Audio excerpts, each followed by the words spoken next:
안녕하세요. 오늘 형사법 2023년도 해경간부시험 20번째 문제입니다. 오늘 여러분과 함께 풀어보려고 하고요. 벌써 20번째 시간이네요. 이 해경간부시험 문제를 풀어본 지. 해경간부시험 문제는 그렇게 기억에 남는 난도 있었던 문제는 없었던 것 같아요. 문제가 좀 평이한 듯 합니다. 아직까지는.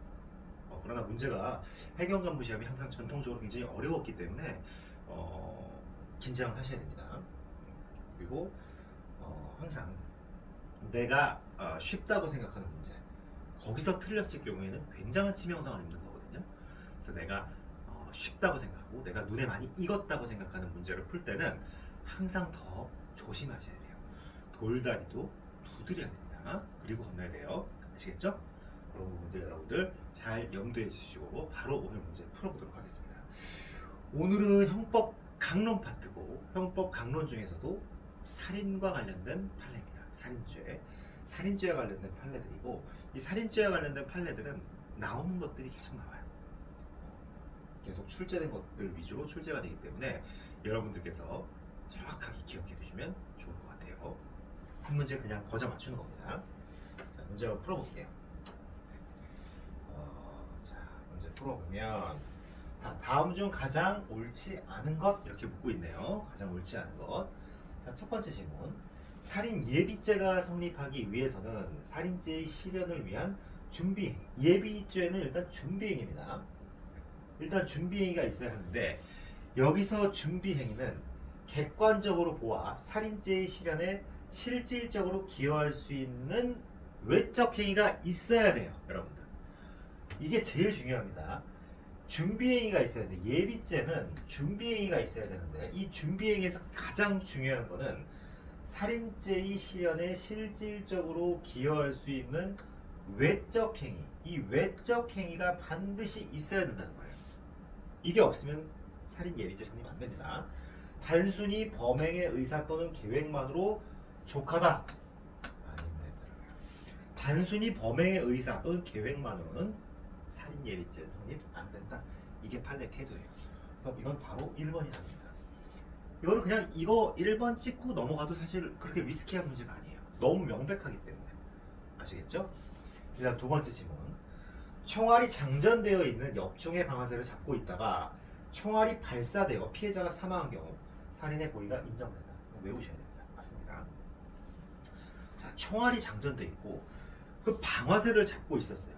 정황이. 근데 총알이 발사가 됐어요. 자, 이렇게 됐을 경우에는 살인의 고의가 거의 인정된다는 거예요. 아시겠나요? 우리가 상식적으로 총알을 장전한 다음에 방아쇠를 잡고 있으면 이거 너무너무 위험한 상황이에요. 정황상. 따라서 이런 경우는 계획적인 어떤 살인의 고의가 있었다고 추단될 수 있다는 거예요. 아시겠죠? 맞습니다. 그럼 세 번째. 혼인 외의 출생자가 인지하지 않은 생모. 혼의 출생자지만 생모예요. 생모. 뱃속에서 나온 거예요.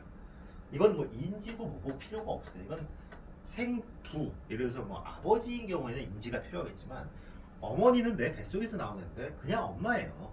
엄마라고요. 그래서 존속살인죄가 바로 성립되는 겁니다. 인지 필요 없어요. 맞습니다. 네 번째. 자, 요거는 이제 살인죄의 어떤 고의를 판단하는데 판례가 설시한 어떤 그런 이론입니다. 피고인이 범행 당시 살인의 범위는 없었고 단지 상해 또는 폭행의 범위만 있었을 뿐이라고 다투는 경우에 범행 당시 살인의 범위가 있었는지 여부는 피고인이 범행에 이르게 된 경위, 범행의 동기, 준비된 흉기의 유무, 종류, 용법, 공격의 부위와 반복성, 사망의 결과 발생 가능성 정도 등 범행 전후의 객관적인 사정을 종합하여 판단할 수밖에 없다. 맞습니다. 아시겠죠? 답은 1번이다. 이렇게 이해하시면 될 것 같아요. 네, 그래서 해설 뭐 간단히 보시면 해설은 자 여기 보시면 1번 살인 예비죄와 관련된 거죠. 살인 예비죄와 관련된 거 가장 중요한 게 뭐다? 살인죄의 실현을 위한 준비행위가 있어야 되는데 객관적으로 보아서 살인죄의 실현에 실질적으로 기여할 수 있는 외적 행위가 필요하다. 자, 한번 사실관계 볼까요? 갑이 을을 살해하기 위해 병정 등을 고용하면서 그들에게 대가 지불했어. 일종의 청부를 한 거죠. 살인 청부.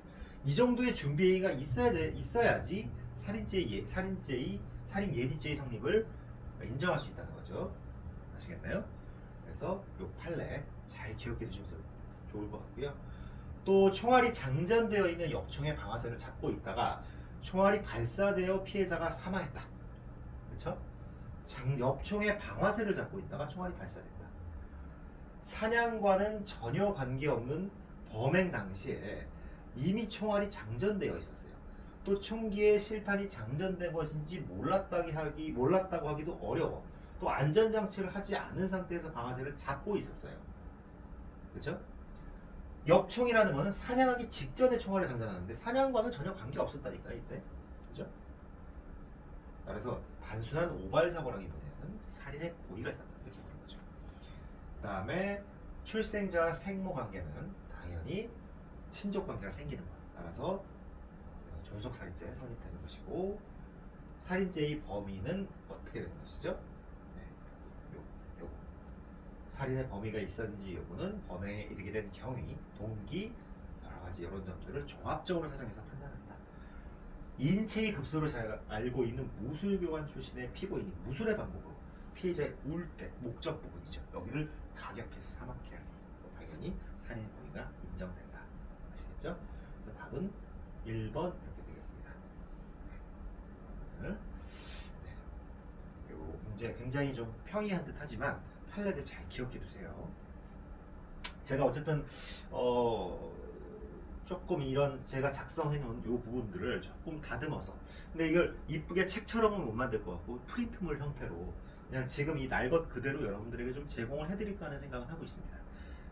여러분들이 판례가 어디 이 지문이 어떤 판례에서 나온 건지를 좀 여러분들이 트래킹하면서 공부하시는 게 좋잖아요, 그죠? 그래서 그런 부분도 제가 고민하고 있으니까요. 조금만 기다려 주세요. 네, 오늘 여기까지 하겠습니다. 감사합니다.